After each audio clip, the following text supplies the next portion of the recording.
سورہ فاتحہ بإصال ثواب سید مظہر حسین۔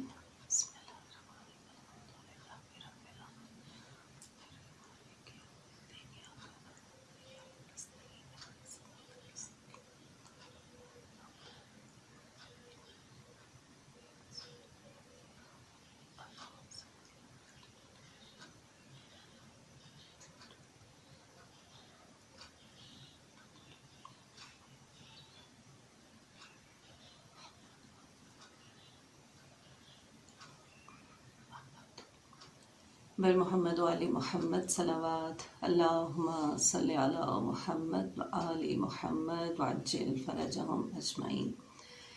آمد چہارد معصومین علیہ السلام بلندتر صلوات، اللہم صلی علی محمد و آل محمد وعجل فرجہم اجمعین۔ خوشنودی امام زمانہ علیہ السلام صلوات، اللہم صلی علی محمد و آل محمد وعجل فرجہم اجمعین۔ دعا امام زمانہ۔ بسم اللہ الرحمن الرحیم۔ اللہم کل ولیک الحجۃ ابن الحسن صلواتک علیہ وعلی آبائی فی ہذہ الساعۃ وفی کل ساعۃ ولیا وحافظا وقائدا وناصرا ودلیلا وعینا حتی تسکنہ ارضک طوعا وتمتعہ فیہا طویلا برحمتک یا ارحم الراحمین۔ بسم اللہ الرحمن الرحیم۔ الحمد للہ المالک الحق المبین خالق السماوات والارض والصلاة والسلام علی نبی الاکرم و رسول الاعظم و سراج المنیر و بشیر و نذیر سیدنا و مولانا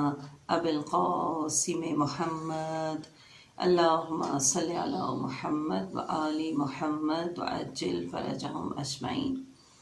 الحمدللہ جعلنا متمسکین بولایت امیر المومنین و اولاد المعصومین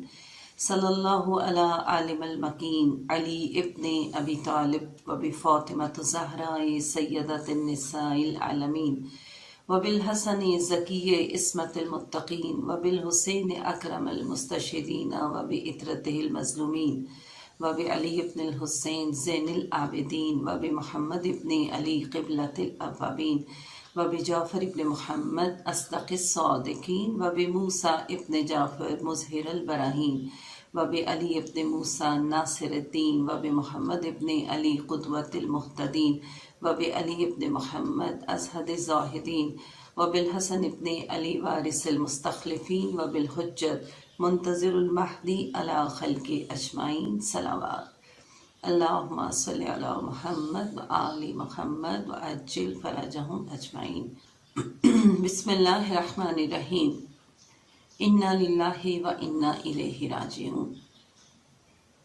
تمام تعریفیں اس رب العزت کے لیے جو رحمان بھی ہے، رحیم بھی ہے، کریم بھی ہے، عزیز بھی ہے، جبار بھی ہے، متکبر بھی ہے، خالق بھی ہے، مصور بھی ہے۔ ان اللہ علی کل شیء قدیر کا مصداق رکھتا ہے۔ اس پروردگار عالم کا بے پناہ شکر ہے۔ اس نے تمام کائنات میں نعمتیں بانٹتے بانٹتے جب ہماری باری آئی تو اس نے ہمیں محمد و آل محمد کی محبت عطا فرمائی۔ اس نے ہمیں مولا کائنات جیسے مولا عطا فرمائی۔ اس نے ہمیں جناب سیدہ کی محبت عطا فرمائی۔ اس نے امام حسن امام حسین علیہ السلام کی محبت عطا فرما کر اس نے ہم پر وہ احسان عطا کیا کہ ہم ساری عمر بھی چاہیں تو اس کا شکر ادا نہیں کر سکتے۔ اس پروردگار عالم کا شکر ہے کہ اس نے اس نفسہ نفسی کے عالم میں ہمارے دلوں میں یہ محبت کو عطا فرما کر وہ احسان کیا ہے کہ یہ لمحات ہم فرش محمد و آل محمد پر بیٹھ کر نہ صرف اپنے لیے بلکہ اپنی نسلوں کے لیے اس ذکر کو جاری و ساری رکھنے کے لیے ہم دعا کر سکتے ہیں۔ اللہ تعالیٰ اس ذکر محمد و آل محمد کو ہماری نسلوں میں پروان چڑھائے اور ہمارے لیے صدقہ جاریہ بنائے اور ہم اس ذکر کو اپنے مرحومین کی خدمت میں پیش کریں اور ان کے لیے ان کے درجات بلند ہو سکیں۔ یہ مجلس اصال ثواب کی مجلس ہے، اور اصال ثواب کی مجلس کا مطلب یہ نہیں کہ ہم جو کچھ بھی پڑھیں، جو کچھ بھی سنیں، ذکر بھی کریں، قرآن پڑھیں اور جتنی دفعہ اس مجلس میں درود پڑھا جائے یا سبحان اللہ کہا جائے، سب کچھ مرحوم تک پہنچتا ہے، اس تک بھی ضرور پہنچتا ہے، لیکن اس سے پہلے یہ خود ہمارے لیے باعث شفاعت ہوتا ہے، ہمارے لیے یہ باعث اطمینان ہوتا ہے کہ پروردگار عالم اس قرآن کی روشنی میں جو بار بار اس نے ہمیں اس حقیقت سے آشنا کیا کہ اے انسان، تو اس دنیا کے لیے نہیں بلکہ تو آخرت کے لیے ہے، اور ہمیں یہ بتایا کہ جس طرح میں نے آیت کی تلاوت کی، انا للہ و انا الیہ راجعون، یہ آیت صرف مردوں کے لیے نہیں ہے کہ جب مرے ہم بے ساختہ کہتے ہیں نا انا للہ و انا الیہ راجعون، یہ خود ہمارے لیے ہے، ہمیں تنبیہ کرنے کے لیے ہے، ہمیں بار بار یہ بتانے کے لیے ہے کہ بے شک ہم اللہ کی طرف سے آئے ہیں اور اللہ کی طرف ہی پلٹ کر جانا ہے۔ یہ زندگی اور موت کا جو ایک تعلق ہے، یہ کب تک برقرار رہتا ہے؟ ہمارا یہ ظاہر آنے والا جسم جو ہے،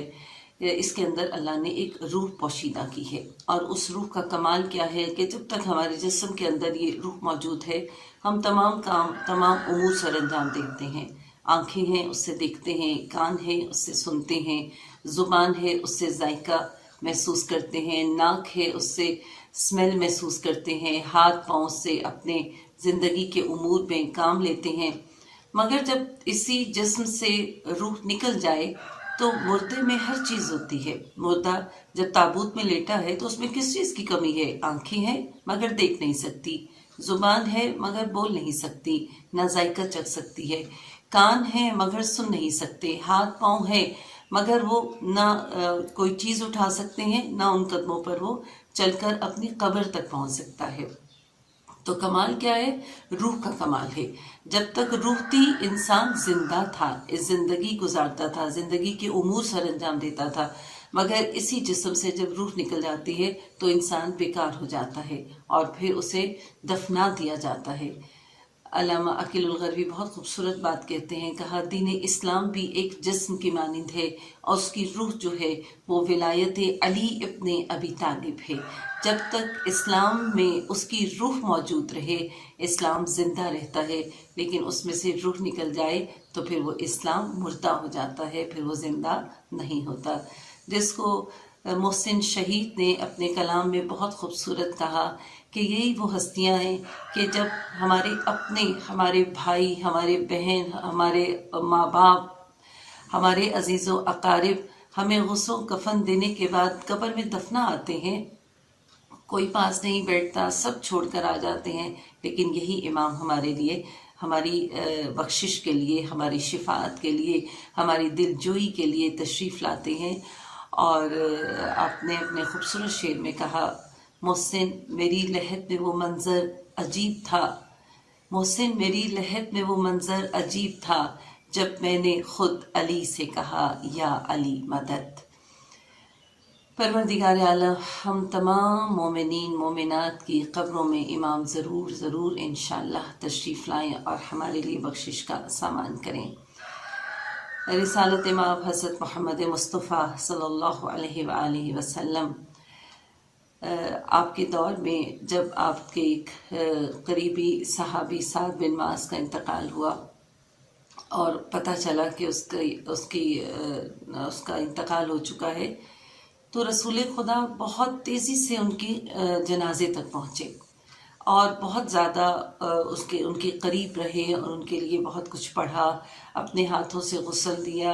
ان کے لیے بہت اہتمام کیا۔ تو کسی نے کہا یا رسول خدا اتنا اہتمام کیوں؟ تو آپ نے فرمایا کہ ان میں دو ایسی خصوصیات تھیں کہ جب کوئی جہاد پہ جاتا تھا تو یہ جہاد پہ نہیں جا سکتے تھے، لیکن جہاد کا تمام تر خرچہ یہ خود اٹھاتے تھے، یعنی اس میں شریک نہیں ہوتے تھے مگر اس کا ثواب حاصل کرتے تھے۔ اور دوسری بات کیا کہ انہیں قرآن پڑھنا نہیں آتا تھا مگر سورہ اخلاص آتی تھی اور اتنی کثرت سے پڑھتے تھے، اتنا زیادہ پڑھتے تھے کہ اس عمل کی وجہ سے اللہ تعالیٰ نے ان کے نماز جنازہ میں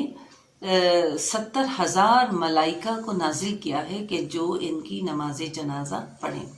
ہم زندگی میں جو بھی کام کرتے ہیں پروردگار عالم اس کام کا ضرور ضرور اجر عطا کرتا ہے۔ نیک کام کرتے ہیں تو اس کا اجر ملتا ہے، برا کام کرتے ہیں تو اس کا گناہ لکھا جاتا ہے، لیکن پروردگار کتنا ہم پہ مہربان، کتنا رؤوف اور کتنا کریم خدا ہے کہ وہ ایک نیکی کے بدلے ایک نہیں بلکہ 10 نیکیاں لکھتا ہے۔ ہم ایک نماز پڑھتے ہیں 10 نمازوں کا اجر، ایک قرآن کی آیت پڑھتے ہیں 10 آیات کا اجر،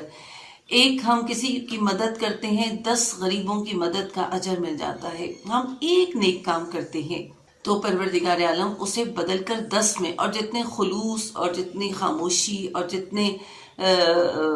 صاف نیت کے ساتھ ہم کسی کی مدد کرتے ہیں، یہ 10 نہیں بلکہ 10 گنا بڑھ جاتا ہے، کیونکہ اللہ کا خزانہ لامحدود ہے۔ ہمارا عمل تو محدود ہوتا ہے، مگر اللہ جو اجر دینے والا ہے وہ لامحدودیت سے اجر دیتا ہے۔ لیکن ہم جب گناہ کرتے ہیں تو یہ اس کا کتنا کرم اور احسان ہے کہ وہ 10 گناہ نہیں لکھتا، وہ 10 نہیں لکھتا، وہ صرف ایک لکھتا ہے، مگر اس کے لیے بھی اس کے فرشتے، اس کے ملائکہ 7 گھنٹے انتظار کرتے ہیں۔ کاش یہ توبہ کر لے، کاش یہ پشیمان ہو جائے، کاش یہ شرمندہ ہو جائے، اور اگر ہم اس 7 گھنٹوں میں جاگ جائیں، بیدار ہو جائیں، تو پھر اللہ اس ایک گناہ کو بھی کہتا ہے کہ اس کو مت لکھو، بلکہ اس کے توبہ کرنے کے عوض اس کے اور زیادہ نیکیوں میں اضافہ کرو، اس کی اور زیادہ نیکیوں میں اس کی نیکیوں کو زیادہ سے زیادہ لکھا جائے۔ کسی نے امام جعفر صادق علیہ الصلوۃ والسلام اللہم صلی علی محمد وعلیہ ان سے پوچھا کہ مولا، جب تک انسان زندہ رہتا ہے تو وہ تو اپنے نیک اعمال کرتا ہے، اپنی نمازیں پڑھتا ہے، قرآن پڑھتا ہے، مجالس میں جاتا ہے، مومنین کی عیادت کرتا ہے اور جہاد میں شریک ہوتا ہے اور بہت سے نیک کام، تو لیکن مرنے کے بعد کیا وہ اس کے اعمال بند ہو جاتے ہیں، وہ کچھ نہیں کر سکتا؟ امام نے فرمایا نہیں، ایسا نہیں ہے۔ 5 کام ایسی ہیں کہ اگر انسان مر بھی جائے تو اس کے کیے ہوئے 5 کام اسے برابر، اسے مسلسل اس کو اجر و ثواب پہنچاتے رہتے ہیں، اور یہ کام بہت آسان اور خوبصورت ہیں۔ ہم چاہیں کہ ہمارے مرنے کے بعد بھی یہ کام آئے تو ہم اپنی زندگی میں اس کو شروع کریں، اور تاکہ ہم مر بھی جائیں تو یہ کاموں کا اجر ہمیں ملتا رہے۔ سب سے پہلے کہا پانی پلانا، پانی کسی کو بھی پلانا، چاہے چھوٹے چھوٹے پرندوں کے لیے ایک کٹورے میں پانی ڈال کر رکھ دیں، یا کسی پودے کو پانی ڈال دیں، یا کسی جانور کو پانی ڈال دیں، یا کسی انسان کو پانی پلائیں، اور اللہ تعالیٰ نے اس پانی پلانے میں اتنا اجر رکھا ہے، اتنا اجر رکھا کہ روایات کہتی ہیں کہ ماں باپ کو اللہ تعالیٰ نے بہت بلند مقام عطا فرمایا ہے، اور اولاد سے کہا ہے کہ ان کا بہت خیال رکھو۔ اولاد محبت سے دیکھے تو خدا اجر و ثواب میں ان کو حج کا اجر عطا فرماتا ہے۔ ماں باپ کی اطاعت، ان کی خدمت سے خدا راضی ہو جاتا ہے، اور قرآن کی آیات کے مطابق کہ اتنا احترام کہ انہیں اف تک نہ کہا جائے، وہ کچھ بھی کہیں ان کا احترام ملحوظ خاطر رکھا جائے۔ مگر ہاں ایک مقام پر کہا کہ پانی پلانے کا اتنا اجر ہے، جب بھی آپ کو پانی چاہیے تو کوشش کریں ماں باپ سے پانی مانگے، تاکہ ان کی نیکیوں میں بے پناہ اضافہ ہو جائے۔ جناب جعفر طیار فرماتے ہیں کہ عالم برزخ میں جتنا مدد پانی پلانے سے ہوتی ہے، کہا کہ ہمارے بابا جب حج کے ایام پر حاجی آیا کرتے تھے تو میرا ذمہ ہوا کرتا تھا کہ میں حاجیوں کو پانی پلاؤں، کیونکہ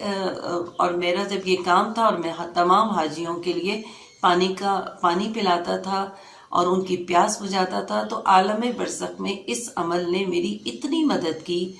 کہ شاید ہی کوئی اور عمل ہو جس نے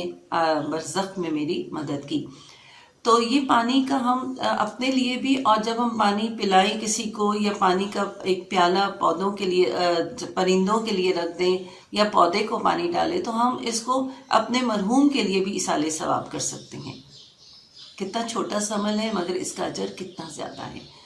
پھر دوسرے نمبر پہ ہے درخت لگانا۔ درخت لگانے کا دین میں اتنا اجر ہے کہ جب ہم درخت لگاتے ہیں اور ایک پودا جب ہم بیج لگاتے ہیں اور وہ نمو پاتا ہے اور وہ ایک اس کی نشو و نما ہوتی ہے، پودا بنتا ہے، پھر وہ درخت کی منزل تک پہنچتا ہے، تو جتنا اس پر پھل آتا ہے، جو کھاتا ہے، جس کی بھوک ختم ہوتی ہے اس چھوٹے سے پھل کھانے سے، تو اللہ تعالیٰ اس کو بہت زیادہ کثیر اجر عطا فرماتا ہے۔ اور روایات میں ہے کہ اگر اس کا پھل ختم بھی ہو جائے تو جو شخص اس کے درخت کے سائے میں بیٹھے اس کا بھی اللہ تعالیٰ نے بہت اجر رکھا ہے۔ نمبر تیسرا مقام کیا ہے کہ کسی بھی امام بارگاہ میں، کسی بھی مسجد میں اس کی تعمیر میں حصہ لیا جائے. جب تک وہ مسجد برقرار رہتی ہے، جب تک وہ امام بارگاہ برقرار رہتا ہے، تو اس میں اس کا ایصال ثواب مرحوم تک پہنچتا رہتا ہے. اسی طرح پھر اگلا ہے کہ اگر ہم کوئی بھی اچھی بات،